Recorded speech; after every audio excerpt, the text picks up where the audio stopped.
Hi everyone, I'm Alejandra Estanga from CBD-Intel. I'm a market analyst at the company, and today I would like to talk about the trends that we're currently mapping in the market. And to do so, we're gonna compare some information from different countries. So this is the agenda for today. First, I would like to introduce you to CBD-Intel, who we are as a company and what we can offer.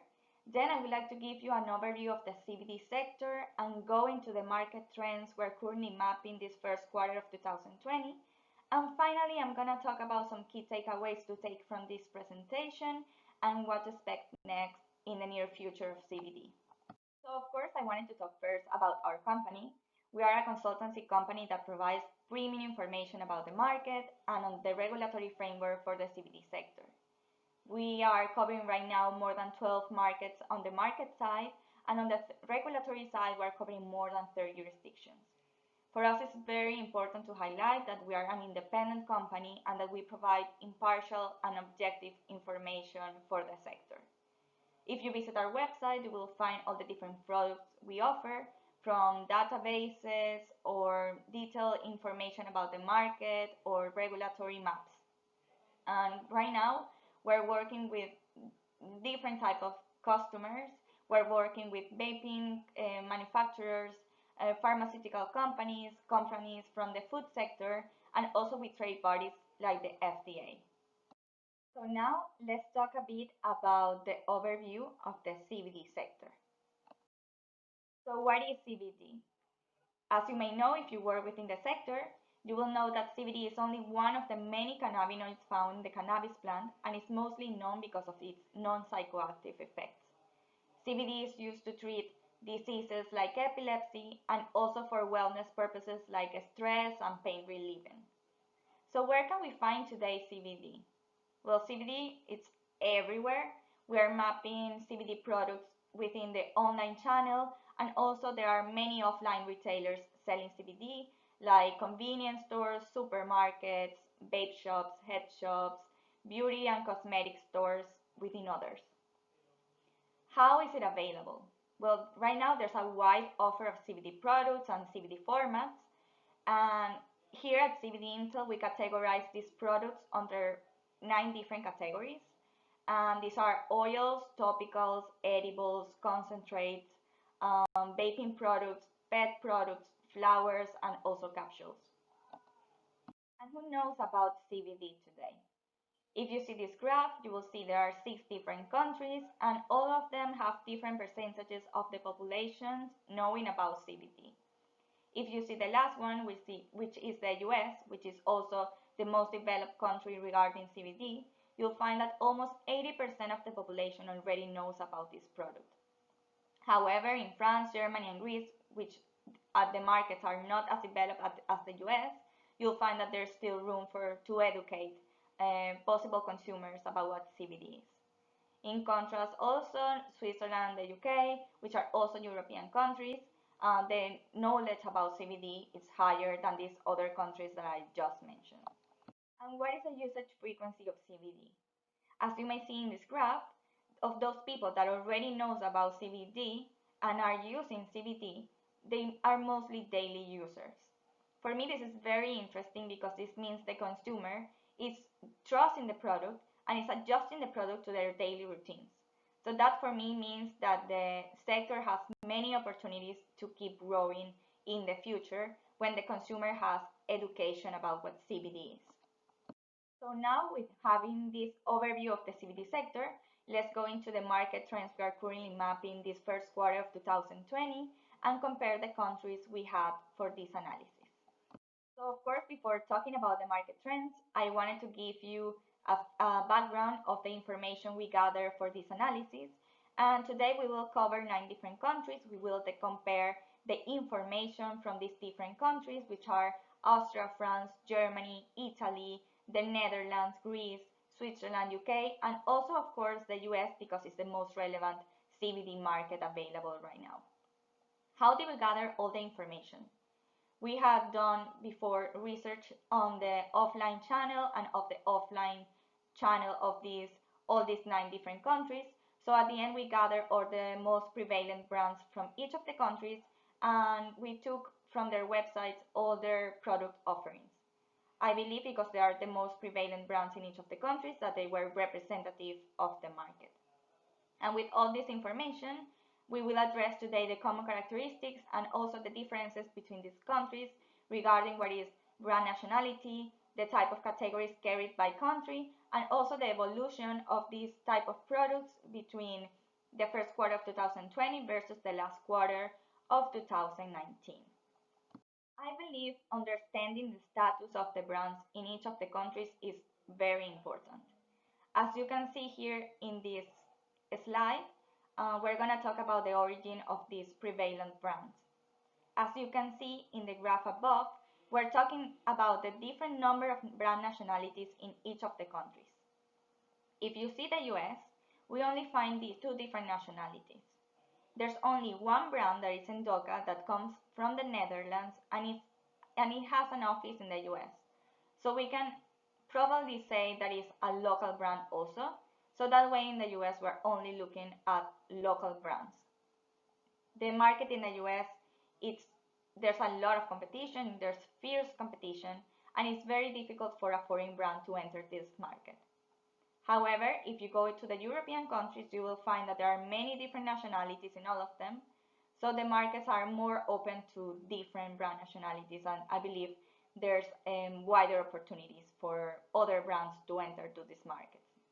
If you go to the graph below, you will see the mix between local and foreign brands in each of the countries.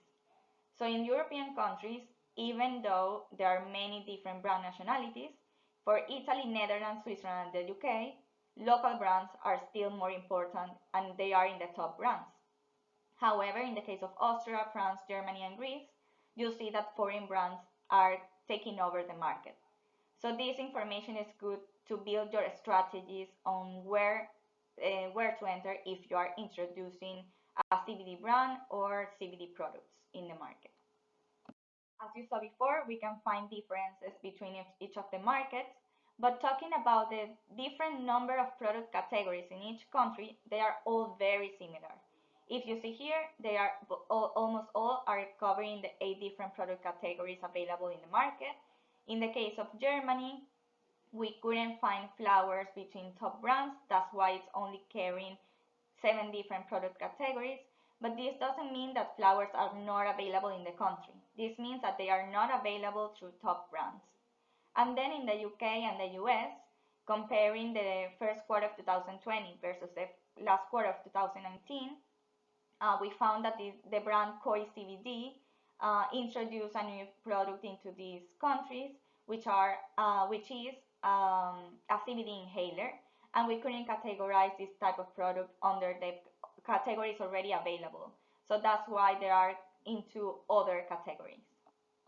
So even though we saw that all countries are very similar regarding the product categories available, here we're going to talk about the relevance of each of the product categories in each country, because some of them might be more important than others depending on the country.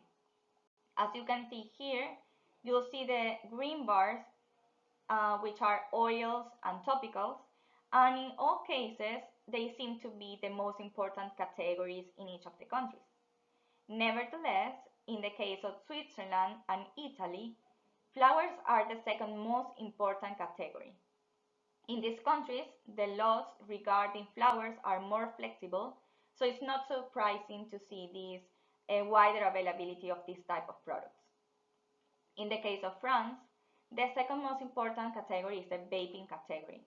And this is also not surprising because the CBD sector entered to this market within the vaping category. So of course it's still the second most important category in the country.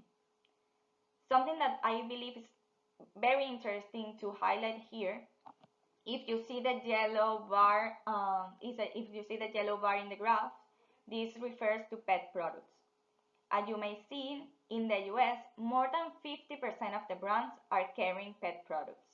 And this is not the case in Europe, but you will see in the next slide how there is a wider offer of this type of products right now in this quarter of 2020.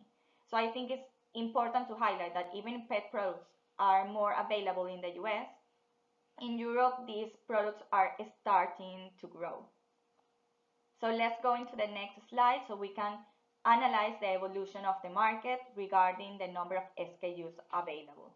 So as I said before, oils and topicals are the most important categories, but this doesn't mean that the market is saturated with products from these categories. As you may see in this graph, we're talking about the evolution of SKUs from this first quarter of 2020 versus the last quarter of 2019. If you see the graph, you will see that there's a wider availability of oils and topicals, and this is very much related to the wider availability of specialist products. This is a trend that we mapped this quarter. Specialist products are growing, and we're looking a wider availability of products, oils infused with melatonin, different vitamins, actives like curcumin, and others. In the case of topicals, specialist products are what we call beauty products and cosmetics.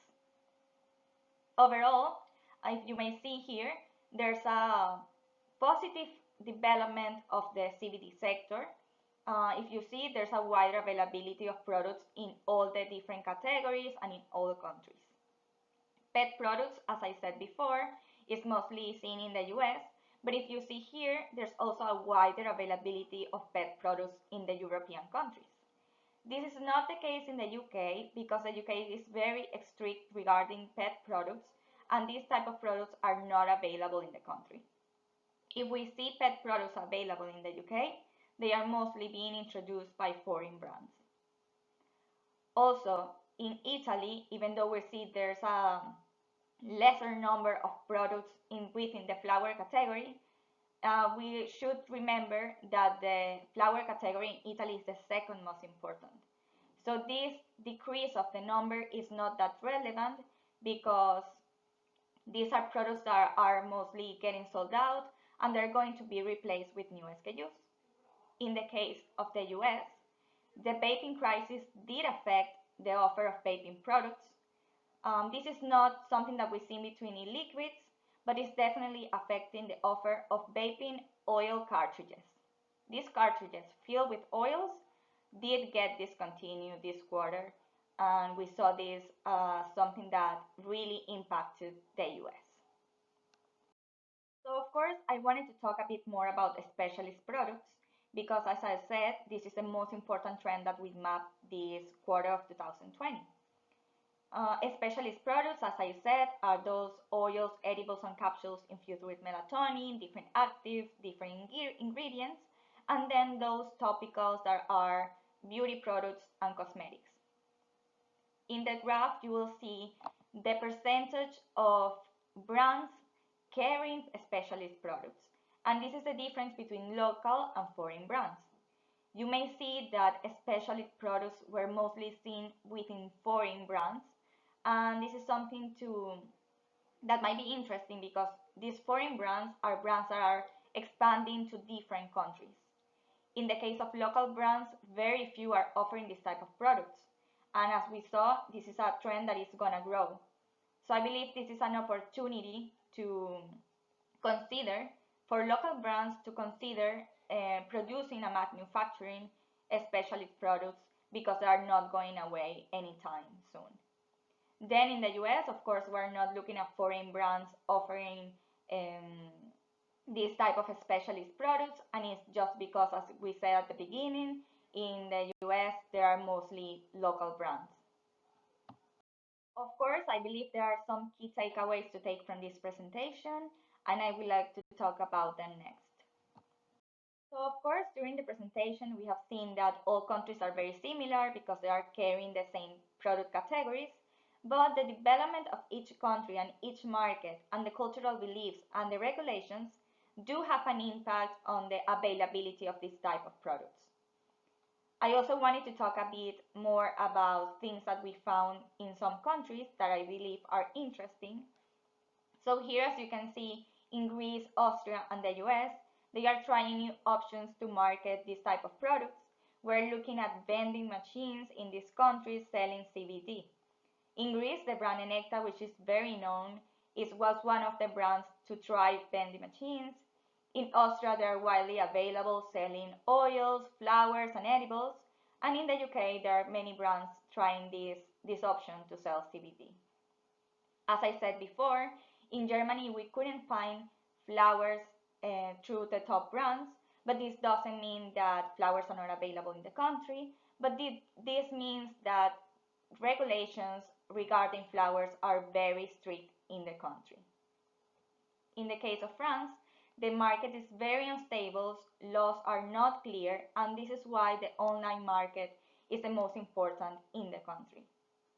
In contrast, in Switzerland, where the laws regarding CBD are very flexible, you'll see that CBD is sold along with tobacco products, and they are mostly found everywhere. You'll see CBD available in supermarkets, in tobacco shops, and in other type of retailers. Finally, I really wanted to talk about what to expect next of the CBD sector. So I do believe there are three things that are very important when talking about the future of CBD. These are regulations, the market, and education. Regarding regulations, I do believe we need a clear framework so that companies can stop working under this much uncertainty. And I do believe legal bodies are going to provide this clear framework in the near future so that the sector can grow. Then regarding the market, I believe new technologies are coming in to improve the efficiency of consuming CBD and also to improve how these products are being manufactured. I also believe new ingredients are coming in. As we said, we're going to see more products available with melatonin, curcumin, and other vitamins and actives between the products. And then we're going to see also new cannabinoids in the future. Right now we're talking about CBD, but we're also mapping CBG, CBN, CBC, which are other cannabinoids that are found in the cannabis plant. And then of course, because the market is very new and it's very dynamic, we're going to see a wider offer of products and also a wider number of brands that will enter the market, and also some of them will leave the market due to competition. Finally, I think the education is something really important also. I think we're going to see more studies and investigations regarding the effect that CBD and other cannabinoids can have on the body. So thank you so much for attending to my presentation. I hope if you have any questions, you can write me an email or contact me through LinkedIn. And if you want to know more about us and our company, please follow us on our social media or find out more information through our website going to cbdintel.com. Thank you so much for attending, and it was a pleasure. Goodbye.